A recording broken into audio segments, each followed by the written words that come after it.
At his peak, Luka Dončić looked like no one could stop him.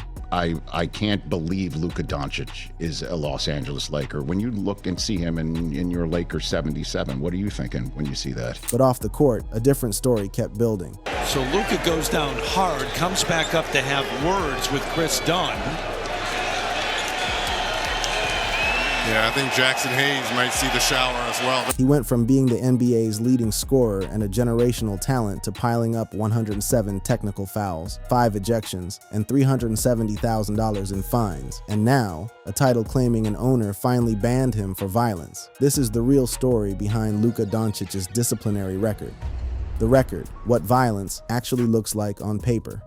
An NBA owner banning Luka Dončić for violence. That phrase alone puts a specific image in your head. A brawl, fists thrown, a player dragged off the court. Some kind of line crossed so severely that the people who signed the checks decided to shut the door on one of the most talented basketball players alive. That is what the title wants you to picture. That is the version of events it is selling you. Here is the version that exists in the NBA's actual records. Luka Dončić has 107 career technical fouls, $370,000 in fines across 115 separate incidents, and 5 regular season ejections through 8 NBA seasons. He has 0 suspensions, 0 punches thrown, 0 brawls. He has never been involved in what the league would classify as a fight. Every single one of his ejections came from the same place, his mouth. So let's walk through them, all 5, in order. January 19, 2019, Indiana Pacers. Luka Dončić is a 19-year-old rookie. The Mavericks trail 78-65. Dončić has been arguing calls all game. With about 3 minutes left in the third quarter, he kicks the ball into the stands. Second technical, first career ejection. The NBA fines him $10,000. No punch, no shove, a kicked basketball. Meso, 2021, Sacramento Kings. Dončić enters the game with 14 technicals on the season, 2 away from an automatic 1-game suspension. In the second quarter, after an offensive foul call, he runs past referee Rodney Mott screaming.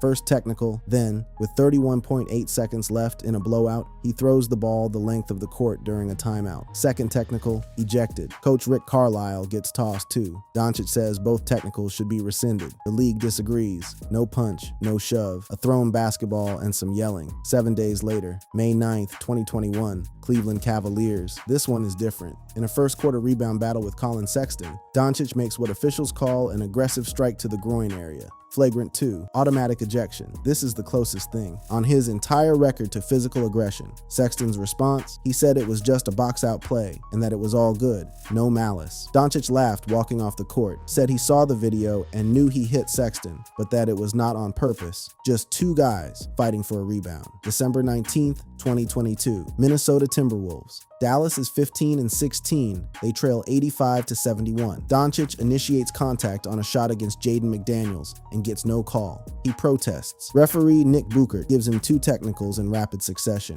Ejected. Jason Kidd gets tossed defending him. Dončić says afterward that he deserved the first one but not the second. He says he was shocked. He says he just smiled. April 8, 2025, Oklahoma City Thunder. Dončić is now a Laker. In the fourth quarter, after making a basket to put Los Angeles up 108-107, he trash talks a courtside fan named Jeremy Price. Referee JT Orr interprets the expletive as directed at him. Second technical, ejected. The Lakers blow the lead. They lose by 16. The next day, the NBA rescinds the second technical. The ejection had already happened. JT Orr was later left off the 2025 playoff officiating crew. That is the full list. 5 ejections in 8 seasons, all from verbal altercations or frustration fouls. 107 career technical fouls, $370,000 in fines across 115 separate incidents. 0 suspensions, 0 punches thrown, 0 brawls. That is the violence in the title. The record exists. It is real. But the word violence does not describe what is in it.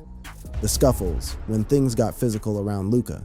If the ejections tell one story, a player who cannot stop arguing with officials, then the altercations tell a second, more complicated one. Because while Dončić has never been the one throwing punches, he has been at the center of moments where the tension spilled past trash talk and into genuine physical confrontation. The distinction matters. In every single one of these incidents, it was someone else who escalated, and someone else who paid the price. The most notorious of these goes back to August 2020, inside the NBA's Orlando bubble, during a first-round playoff series between between the Dallas Mavericks and the Los Angeles Clippers. Marcus Morris Sr. was the Clippers' designated enforcer on Dončić, relentlessly physical, unrelentingly vocal, and, by the Mavericks' account, deliberately dirty. In Game 5, Morris stepped on the back of Luca's already sprained left ankle while Dončić was on the ground. Dallas screamed foul play. By Game 6, Morris committed a flagrant 2 foul, unnecessary and excessive contact to the head and neck area, and was immediately ejected. The Mavericks seethed. Dončić, nursing an injured ankle, called it a terrible play and pointed out it had happened 2 games in a row. But here's the thing about that rivalry. It burned white hot in the moment and then simply evaporated. The following season, Morris approached Dončić in person during a regular season game and apologized. Dončić accepted.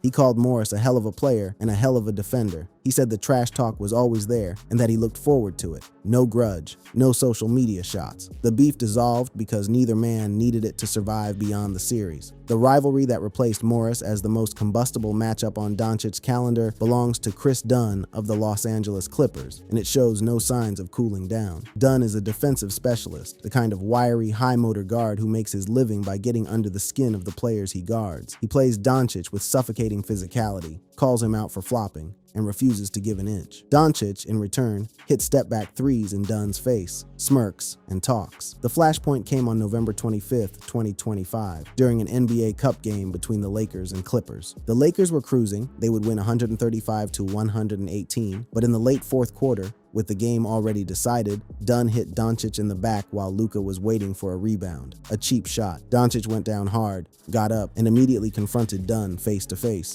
Zubac with a jump hook as Dončić hit the deck and has words with Dunn, who takes a little bit of a swing, and this escalates. What followed happened in quick succession. Dunn shoved the basketball directly into Dončić's chest. Watch as he shoves the ball into the chest of Luca. Yep. Yeah. Jackson Hayes with the push in the back. I could see him seeing the showers. That push from Jackson Hayes, delivered from behind, square into Dunn's back, was the kind of teammate intervention that shifts the energy of a locker room. Hayes didn't hesitate. He saw his guy get hit, and he responded. Dunn swung back at Hayes, and officials intervened. Chris Dunn puts the ball in the chest of Luka Dončić, resulting in a technical on Dunn.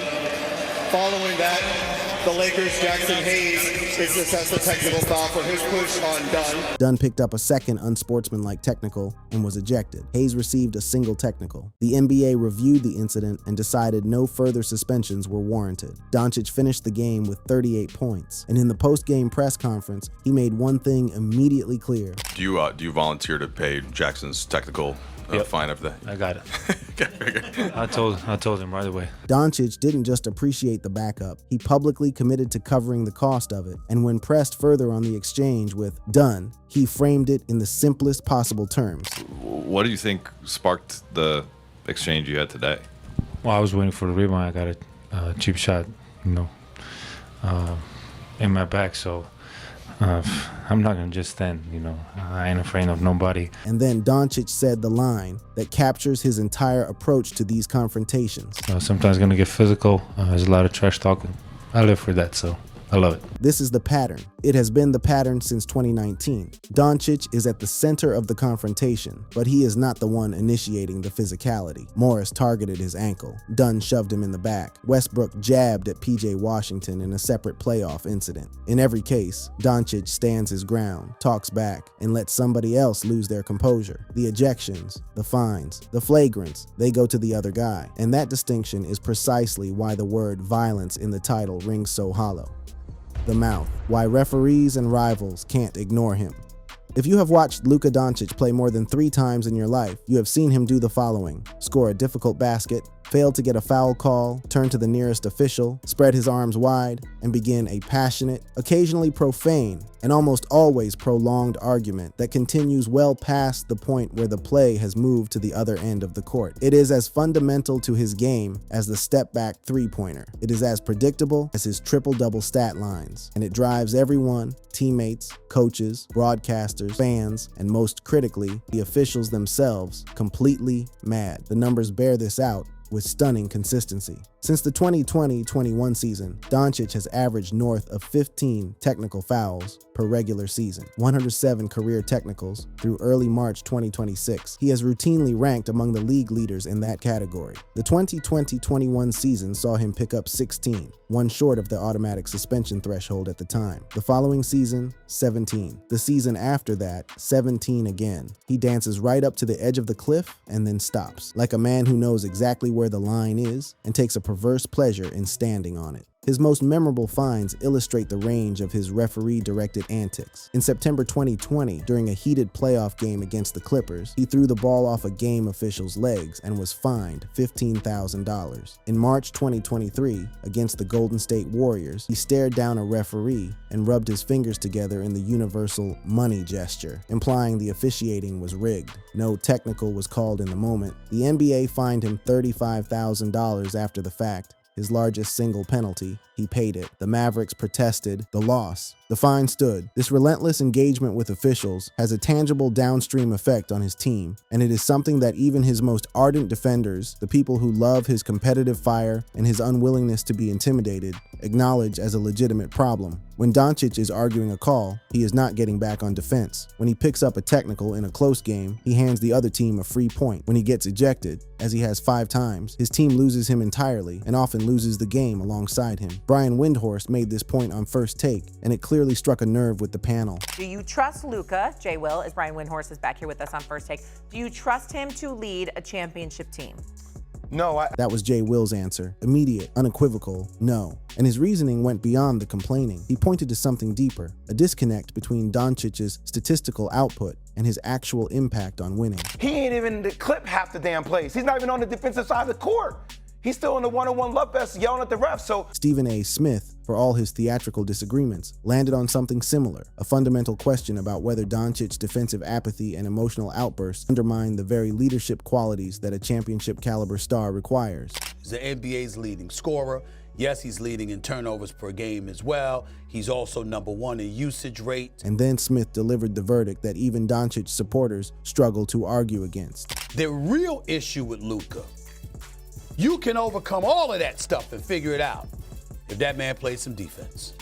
The fact that he can't stop a cold is the real problem. The complaining feeds into the defensive lapses. The defensive lapses feed into the losses. The losses feed into the narrative that Dončić, for all his breathtaking individual brilliance, cannot be the cornerstone of a team that wins it all. And that narrative is far more damaging to his legacy than any ejection or fine could ever be. But the mouth does something else too. It creates rivalries. Dončić is not a quiet assassin who lets his game speak for itself. He is a loud, smirking, trash-talking provocateur who hits a contested step-back 3 in your face and then stares at you while the crowd erupts. That style of play magnetizes conflict. It turns routine regular season matchups into grudge matches and transforms playoff series into personal vendettas. The Devin Booker rivalry is the clearest example of this dynamic. During the 2022 Western Conference semifinals, with the Suns holding a comfortable lead in Game 5, Booker drove to the basket, got knocked down, lay on the floor, and said to a nearby fan who was filming, "The Luca special." It was a mocking reference to Dončić's reputation for exaggerating contact and drawing fouls. Dončić heard about it. His response on the court was devastating. In Game 7, he dropped 35 points, 27. In the first half, in a 123-90 blowout elimination. The Suns, the #1 seed in the entire conference, were obliterated. Booker's trash talk had woken something up, and yet, even that rivalry cooled. By Christmas 2023, Booker was congratulating Dončić on the birth of his daughter. Booker later said that the mutual respect between them had always been real, and that the world just took their on-court exchanges and ran with it. Dončić agreed, calling the relationship good. That is the paradox of the mouth. It ignites fires that burn ferociously for a series or a season, and then it moves on, because the trash talk is not personal. It is competitive fuel, consumed in the moment and discarded when the game ends. The emerging rivalry with Anthony Edwards carries a different texture, more media manufactured than organic. more about narrative symmetry than genuine animosity. Edwards and Dončić are both young, supremely confident, and prolific scorers. ESPN's Tim Legler called it the best rivalry in the NBA during the 2024-25 season. But there have been no major on-court confrontations between them, no ejections, no flagrant fouls. It is a rivalry of statistical comparison and stylistic contrast. Dončić's craftiness against Edwards' explosiveness, not of genuine personal beef. The mouth has not ignited this one. The cameras have.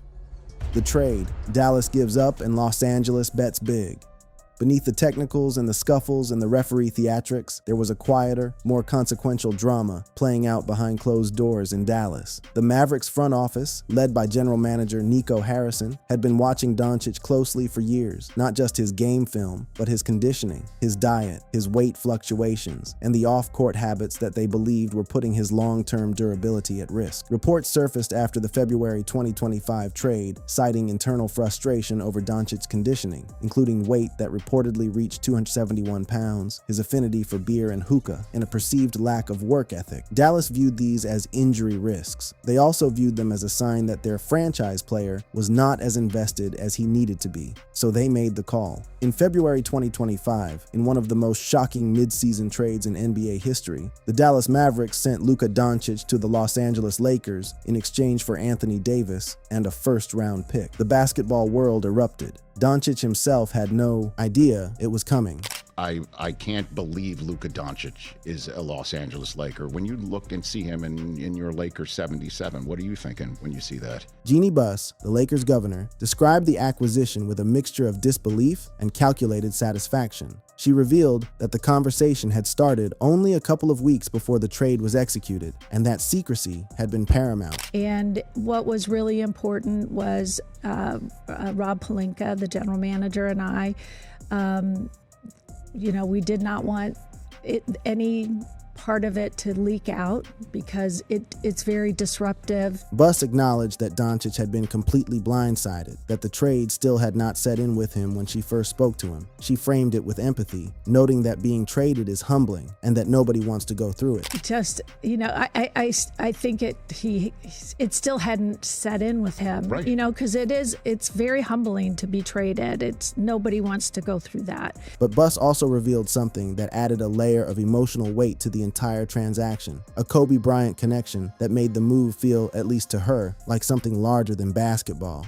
And so we had to give up a lot to get Luka, but the opportunity to get him. And, I look back and, the last time I saw Kobe alive was about a month before he passed. Buss continued, sharing that Kobe had brought his daughter Gigi to a Lakers game specifically to see Luka play, because Luka was Gigi's favorite player. She said the idea that Luka is now a Laker would have made Kobe and Gigi happy. The trade itself, though, was divisive, and it remains so. On First Take, Jay Will argued that Nico Harrison's decision to move Dončić, while shocking, might have been driven by something real behind the scenes. Well, that's a whole different system of offense. The way, obviously the way Steph plays offensively is completely differently. Having said that, Luka is still one of the most gifted offensive players I've ever seen. Stephen A. acknowledged Harrison's concerns as legitimate, the conditioning, the habits, but argued fiercely that giving up on a talent like Dončić was the wrong move, especially when all Dallas received in return was Anthony Davis and a first-round pick. He pointed out that Davis was no longer even on the Mavericks roster. Dallas, he said, lucked into Cooper Flagg through the draft lottery. They did not earn that consolation prize. For Dončić, the trade was a reset, a new city, a new franchise, a new set of expectations, and, as the 2025-26 season has shown, a new surge of motivation. Through 48 games with the Lakers, he is leading the entire NBA in scoring at 32.5 points per game, adding 7.7 rebounds and 8.6 assists. His efficiency has improved. His engagement appears sharpened. Whether the old habits follow him remains the open question. The transition, by all accounts, was carefully managed. Buss described a comprehensive effort to embrace not just Dončić, but his family, his management team, and every logistical detail that might smooth the upheaval of uprooting a life mid-season. She noted that Dončić did not know Los Angeles, that he had to figure out where to live, and that all of this was happening while he was simultaneously learning a new offensive system under a rookie. We've embraced his family, his management,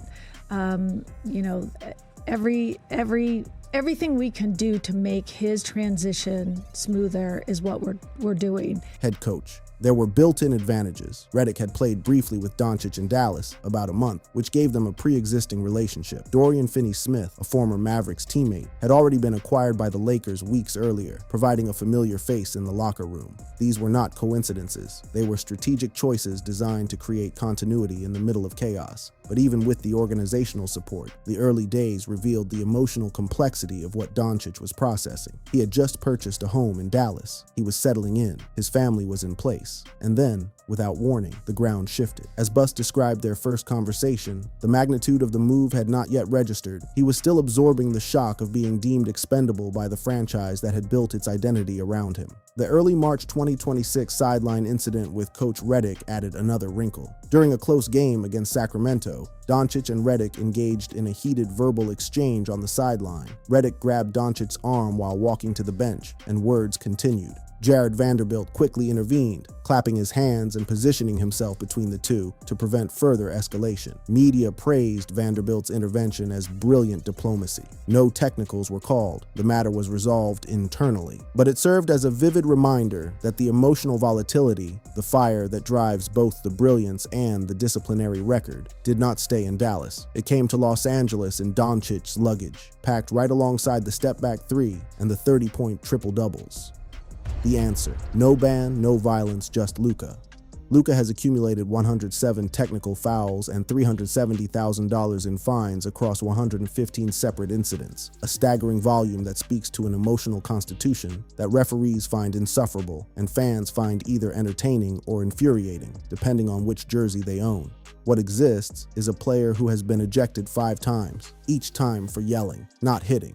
What exists is a player whose most physically aggressive moment on a basketball court, a flagrant 2 foul on Colin Sexton's groin, was described by the victim himself as just a box-out play. What also exists is a generational basketball talent that defies easy categorization. Dončić is the only player in NBA history to average at least 25 points, 8 rebounds, and 8 assists for a career. He has 88 regular season triple-doubles, 7th all-time at the age of 27. His playoff scoring average of 30.9 points per game is 2nd all-time among players with at least 50 postseason games. He is a 6-time All-Star, a 5-time All-NBA first-team selection, the 2018-19 Rookie of the Year, and the 2023-24 NBA scoring champion. His usage rate of 35.7% is the highest in league history. His career box plus minus of 7.7 is 4th all-time. He scored 73 points in a single game, tied for the 4th highest total in NBA history. He reached 14,000 career points, 4,000 rebounds, and 4,000 assists faster than nearly anyone who has ever played the sport. The comparisons that follow him are not modest ones. Analysts and former players have compared his playmaking and size to Magic Johnson, his court vision and shooting to Larry Bird,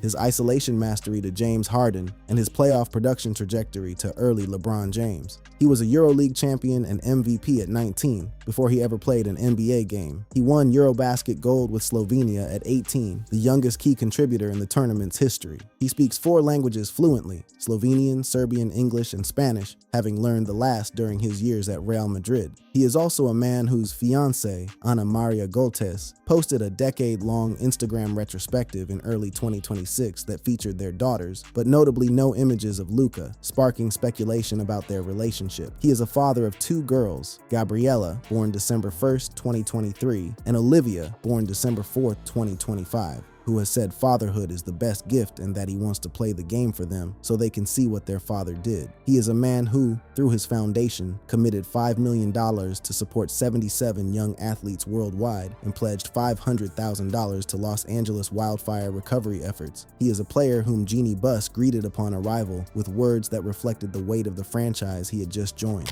And when I met him, the first thing I said to him, because I think a lot of times when players come to the Lakers, there's such a history that it's kind of like, how am I ever going to stand out? She told him he would write his own chapter in the Lakers history book. And then Dončić said something that surprised her. And, and then he said, he really wished that Kobe was there. That is the player behind the title, not a man banned for violence, not a thug, not a brawler. a fiercely competitive, emotionally unfiltered, occasionally self-destructive basketball genius who argues with every referee he has ever met, gets into shoving matches he did not start, drives opposing defenders to the brink of sanity, and, when the dust settles and the technicals are assessed, walks to the post-game podium and says he lives for it. The question was never whether an NBA owner banned Luka Dončić for violence. No owner did. The question is whether Luka Dončić can stop getting in his own way long enough to win the one thing his resume is missing, a championship. And that question, unlike the title of this video, does not have a clickbait answer. It has a season still being played. Thank you for watching. If you enjoyed watching this video, click on one of the boxes playing on your screen to watch more similar content.